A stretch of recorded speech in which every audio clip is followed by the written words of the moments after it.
So this is how the evaporator works.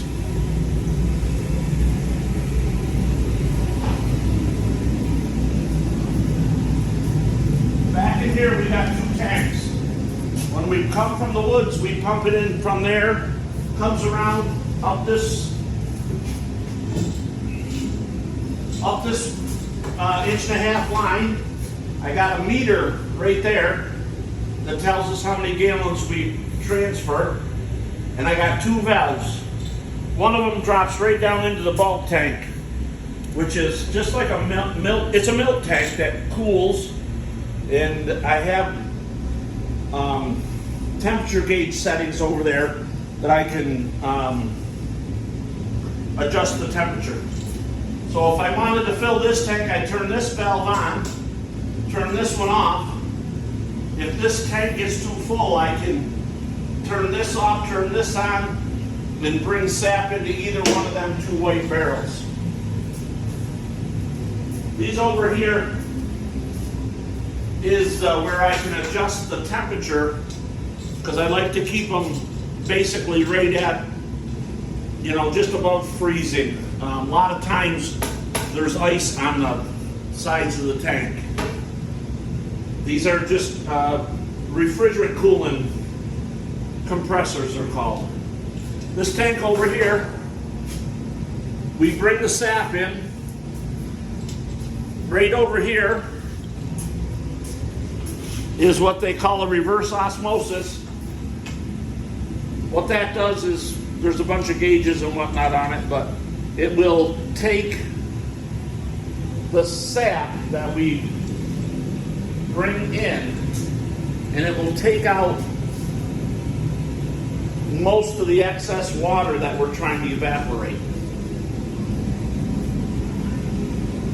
Generally, the sap comes from the woods at around 2 to 2.5%. With this machine, I can get it to an 18%, I can get it to a high concentration, but for me, the best that works is around 15%, which means if you was to take the number 86 and divide it by 15, I'm not smart enough, but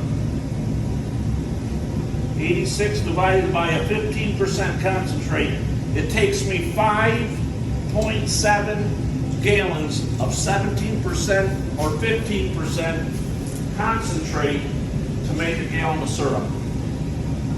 So then we concentrate it, and it goes into this tank right here. It's also the same as the other tank, it keeps it cool. In this tank we have a pump. Comes out this hose, goes up through the wall, right here. Comes back out to the evaporator.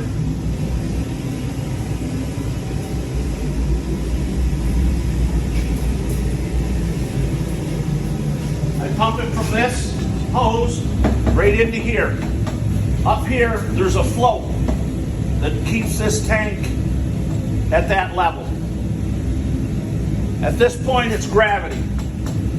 Flows down into the evaporator. In the evaporator, up in here, there's a bunch of coils that go back and forth, back and forth. So the cold sap comes in this line, goes through a bunch of coil systems, and it comes out this line. Now the sap that was, say, 36 degrees is probably around 180 degrees that we've warmed it. So the evaporator immediately starts at around 180 degrees in this liquid coming out of this valve. See, that basically drains the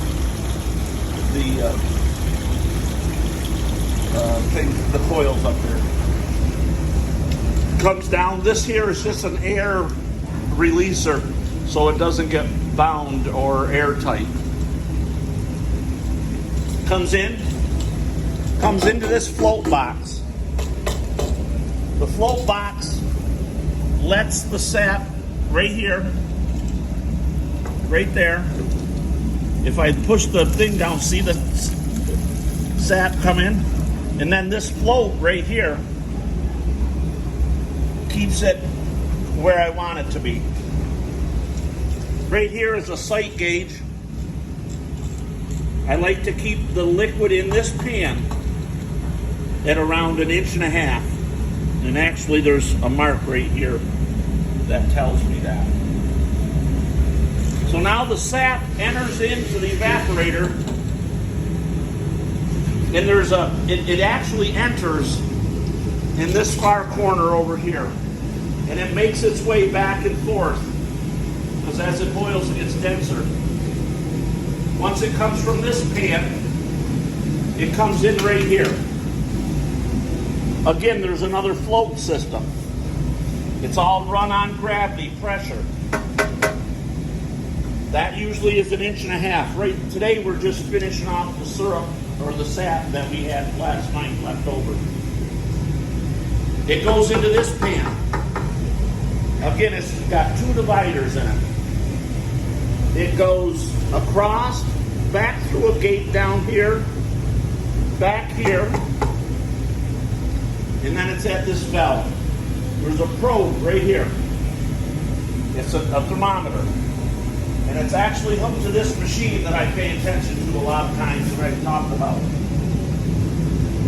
Syrup is made about 7 degrees above boiling point of water, so that's generally around 219. Yesterday, the sap that we made, we drawed it off at 219.7. So what happens is this is called an auto draw. It's hooked up to this, and it's read by that probe. It sends a signal through in this valve right here. It's an electric valve will open when this number reaches 219.8, and then it draws off, and it will shut itself off at 219.6. So it's within 0.2 of a degree above, or 1/10 above and 1/10 below. So that's how the evaporator runs. It's basically automatic. It's self-fed. The only place that we move it mechanically is right through here. Once it reaches here, at that point it's all gravity. And as the sap gets denser, it works its way through the system. We'll come to this probe. Eventually we'll reach 219, and then this will turn on. So that's how the evaporator works.